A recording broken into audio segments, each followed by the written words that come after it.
Welcome to The Explainer. In a world that just seems to reward being constantly on the move, actually stopping can feel like, well, the hardest thing to do. So today, we're going to break down some really powerful ideas from author Alina Brower on how we can reclaim our peace. And spoiler alert, it's not by doing more, but by finding the incredible value in just being still. All right, let's just dive right in with a feeling I bet a lot of us know all too well. This shiny facade of being busy. I mean, it's this unwritten rule, right?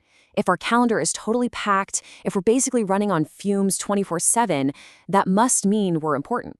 We wear our exhaustion like it's some kind of medal. But you got to ask, what is that really costing us? And that really is the million-dollar question, isn't it? At the very heart of this whole modern struggle is this core belief that we've all been kind of programmed with. The idea that our productivity is our value, that our worth is literally tied to how much we get done. So when you're faced with just stillness, it feels super uncomfortable. I mean, it can even feel threatening because it shakes the very foundation of how we've been taught to see ourselves. Okay, so let's dig into this a little deeper. Because this isn't about you failing personally, not at all. It's more like a cultural script that we've all been handed. And maybe, just maybe, we're at a point where we're starting to wonder, does this story need a major rewrite? I mean, for generations, and especially for women, the message was crystal clear. Just go for it. Get the best grades, get the best education, succeed no matter what. And what happened? We ended up with a whole generation of people who are absolute masters at doing, but never really learned the art of just being. We just didn't see what healthy rest looked like, so we learned to value the grind above everything else. This idea of a seismic misunderstanding is, well, it's huge. It's so powerful because it takes the focus away from blaming ourselves. It wasn't a personal failure. We just soaked up a collective belief that, frankly, wasn't doing us any favors. So the work now, it isn't about pointing fingers. It's about consciously and gently unwinding that programming in our own heads and our own bodies. So, okay, if being busy all the time isn't the answer, then what is? Now, I know the second I say the word meditation, a lot of you might be thinking, nope, not for me. My mind is way too busy. Let's just completely throw that idea out the window and look at this in a totally new, much more practical way. And here's the big reframe. I want you to think about meditation like brushing your teeth or taking a shower. Seriously. It's not this big, lofty spiritual quest. It's just basic mental hygiene. You're not trying to force your mind to be empty. That's impossible. You're just giving your brain a little rinse with your own attention. Just clearing out some of the clutter so you can start the day, or the next moment, fresh. And this right here, this is probably the biggest reason people give up. You sit down and your mind is just a tornado of thoughts, and you think, see, I'm failing at this. But no, you're not failing. You're actually watching the process happen. You're witnessing the mind rinsing itself out. Just watching those thoughts come and go without getting carried away by them. That is the practice. They're just being let go. Here's another great way to think about it. It's like plowing snow off a road. You're not trying to make it so it never snows again, right? That's ridiculous. You're just clearing a path so you can actually see the road and drive on it. You just move the thoughts aside and boom, there's the clarity that was there all along. Then you can move forward. It's an active, practical thing. It's not about achieving some empty void. Okay, so we've got the what and we've got the how. But that brings us to the most important question of all, the why. I mean, why even bother with any of this?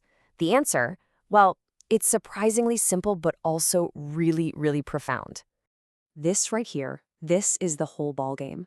Let that sink in for a second. Nobody needs me busy, they need me rested and present. Think about it. Not your kids, not your partner, not your team at work. Nobody, and I mean nobody, benefits from you being exhausted. The best thing you can possibly give to the world isn't more productivity, your presence, your ability to just show up, clear-headed and available.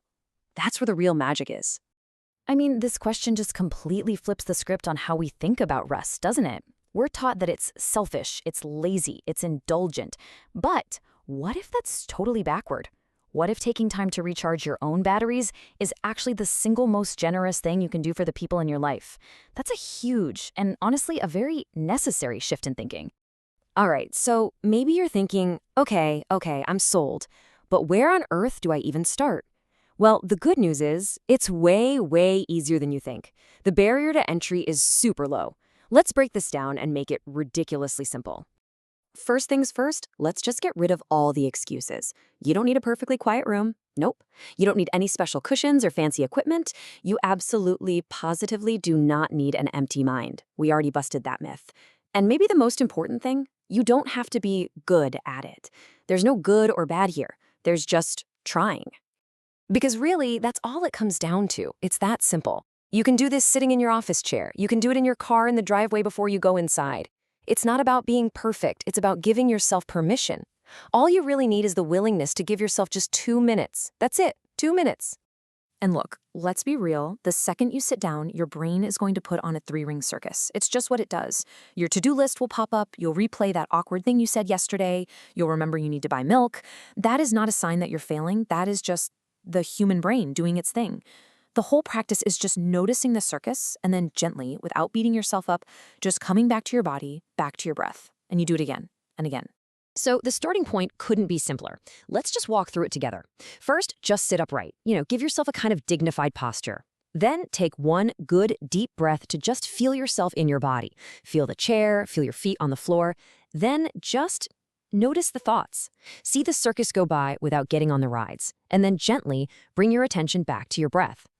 That's the whole move. You just keep doing that gentle return over and over for just 2 minutes. And look, this isn't about some far-off goal you might reach in 10 years. The payback is immediate. We're talking about a noticeable state change in 3 minutes flat. In that tiny amount of time, you can actually shift your whole nervous system, your whole mental state. You walk out of those 3 minutes and into the rest of your day feeling calmer, a little clearer, a little more present. And that tool, it's always, always there for you. And really, when you get right down to it, this is what it's all about. This is what you're building. The goal isn't to create a life with 0 problems. I mean, come on. Peace doesn't come from having everything perfectly figured out. It comes from building this inner resilience, this quiet confidence that no matter what life throws at you, you can sit with yourself through it. It's that deep down knowing that even when things aren't okay, you are going to be okay. So we'll leave you with this to think about.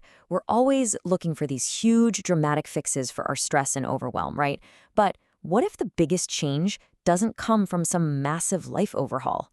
What if it comes from the smallest, simplest, most consistent act of just coming back home to yourself? Really, what could change for you if you just gave yourself 3 minutes a day?